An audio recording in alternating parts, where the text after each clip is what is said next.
மாண்புமிகு முதலமைச்சர் அவர்கள்.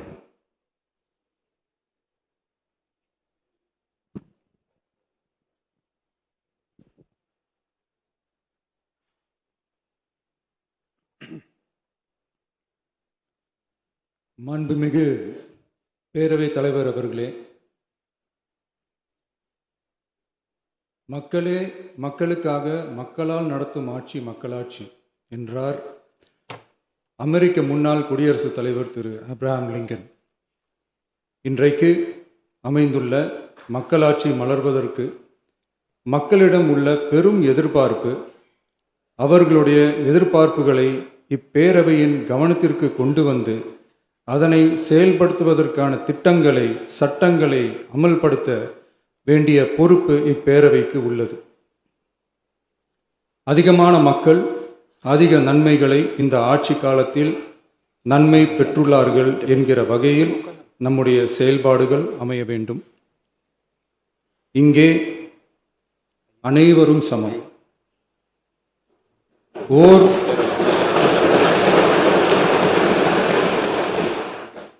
ஓர் உறுப்பினரை கொண்ட கட்சிகள் இங்கே இடம் பெற்றிருந்தாலும் அவர்களுடைய கருத்துகளுக்கும் அதிக எண்ணிக்கை பெற்ற தமிழக வெற்றிக் கழக உறுப்பினர்கள் தெரிவிக்கும் கருத்துகளுக்கும் சமமாகவே மதிப்பளிக்கப்பட்டு நல்லவை ஏற்கப்பட்டு அல்லவை நிராகரிக்கப்பட்டு ஜனநாயகத்தின் இதயமாகவும் மூளையாகவும் இப்பேரவை செயல்பட வேண்டும். அதற்குரிய வகையில் பெருமை வாய்ந்த வரலாற்று சிறப்பு கொண்ட இப்பேரவையை நடத்தி செல்லும் பண்பை பெற்றுள்ளவரையே தமிழக வெற்றிக் கழகம் முன்மொழிந்து தாங்கள் இன்றைக்கு இந்த ஆசனத்தில் அமர்ந்துள்ளீர்கள்.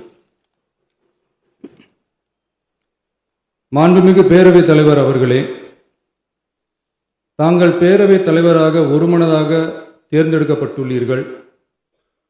தங்களை இந்த ஆசனத்தில் மாண்புமிகு பேரவை முன்னவரும் எதிர்க்கட்சி தலைவரும் தங்களுடைய கரங்களை பிடித்து அழைத்து சென்று அமர வைத்தார்கள்.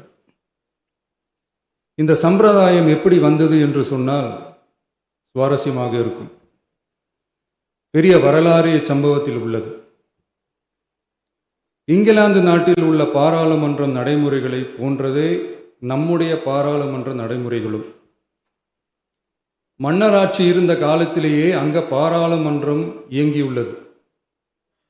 அக்காலத்தில் அனைத்து அதிகாரங்களையும் பெற்ற மன்னரும் இருந்தார், பாராளுமன்றமும் இயங்கியது.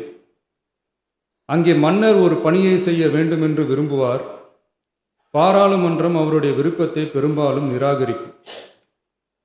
மன்னர் விரும்பிய காரியத்தை பாராளுமன்றம் நிராகரித்து விட்டது என்கிற செய்தியை மன்னருக்கு சொல்ல வேண்டியவர் பாராளுமன்ற தலைவர், ஸ்பீக்கர் என்பார்கள்.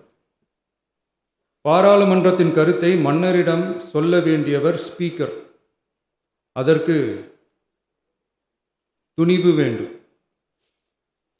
சில பணிகளை செய்வதற்குத்தான் பாராளுமன்றத்தின் அனுமதி வேண்டுமே தவிர அந்த ராஜ்யத்தில் உள்ள எந்த பிரஜைக்கும் மரண தண்டனை விதிக்கும் அதிகாரம் மன்னருக்கு உண்டு. தான் விரும்பியதை பாராளுமன்றம் நிராகரித்து விட்டது என்று சொல்லும் ஸ்பீக்கருக்கு மரண தண்டனை விதிக்கும்படி ஆணையிடுவார். தலையை வெட்டி விடுங்கள் என்று ஆணையிடுவார்கள். இது பலமுறை நடந்ததால் யாருமே இந்த ஸ்பீக்கர் பதவிக்கு வர விரும்ப மாட்டார்கள். எனவே புதிதாக பாராளுமன்றம் அமையும் போது ஸ்பீக்கர் பதவிக்கு ஒருவர் அறிவிக்கப்பட்டவுடன் அவர் உடனே தலை தப்பித்தால் போதும் என்று ஓட்டம் பிடிப்பார்.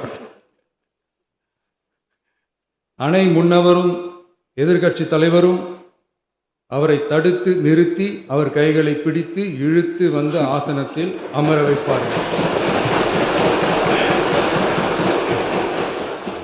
இதுதான் அந்த காலத்தில் இருந்து வந்த மரபு.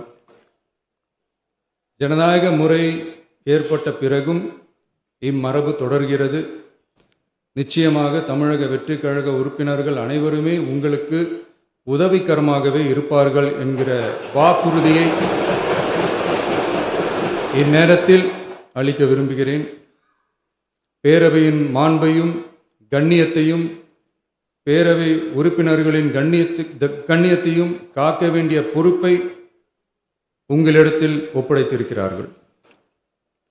தற்காலிக பேரவைத் தலைவர் பொறுப்பில் மிக சிறப்பாக பணியாற்றிய நம்முடைய உறுப்பினர் திரு மூவி கருப்பையா அவர்களை சந்திக்க நேற்றுக்கு சென்றிருந்தேன். அங்கே முந்தைய பேரவைத் தலைவர்கள் படங்களை கண்ணுற்ற போது, அவர்களை பற்றி அறிந்தபோது உண்மையிலே எனக்கு பெருமிதம் தந்தது. ஏனென்றால் எடுத்துக்காட்டாக விளங்கும் திரு ஜே சிவ சண்முகம் பிள்ளை, டாக்டர் யு கிருஷ்ணராவ், திரு எஸ் செல்லப்பாண்டியன் அவர்களுடைய வரிசையில் மிக சரியான ஒருவரையே நாம் முன்மொழிந்துள்ளோம் என பெருமை அடைந்தேன். அதே போன்றுதான் நம்முடைய பேரவை துணைத் தலைவர் அவர்களும் நீங்கள் இருவருமே மிக சாதாரண குடும்பத்தில் பிறந்து மக்கள் பணியாற்ற வேண்டும் என்கிற அவாவில் செயல்பட்டு வந்தவர்கள். குணம் நாடி குற்றமும் நாடி அவற்றுள் மிகை நாடி மிக்க கொளல் எனும் வள்ளுவரின் வாய்மொழிக்கேற்ப சட்டமன்ற நடவடிக்கைகள் சீராக, செம்மையாக, அமைதியாக நடைபெறும் வகையிலும் சட்டமன்ற ஜனநாயக பண்புகள் நெறிமுறைகள் பேணி பாதுகாக்கப்படும் வகையிலும் இந்த அவைக்கு பேரவைத் தலைவரும் பேரவை துணைத் தலைவரும் பெருமை சேர்ப்பீர்கள் எனும் நம்பிக்கை எனக்கு உண்டு. அரசியலுக்கு அப்பாற்பட்டு மனிதர்களை மதிக்கும் நல்ல பண்புகள் நிலைநாட்டப்பட வேண்டும். தமிழ் பண்பாடு போற்றப்பட வேண்டும்.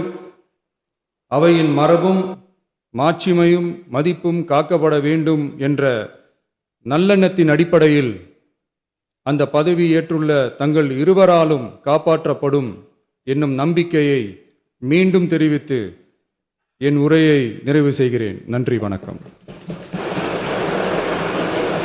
மாண்புமிகு பேரவை துணைத் தலைவர்கள் நன்றி உரையாற்றுவார்கள்.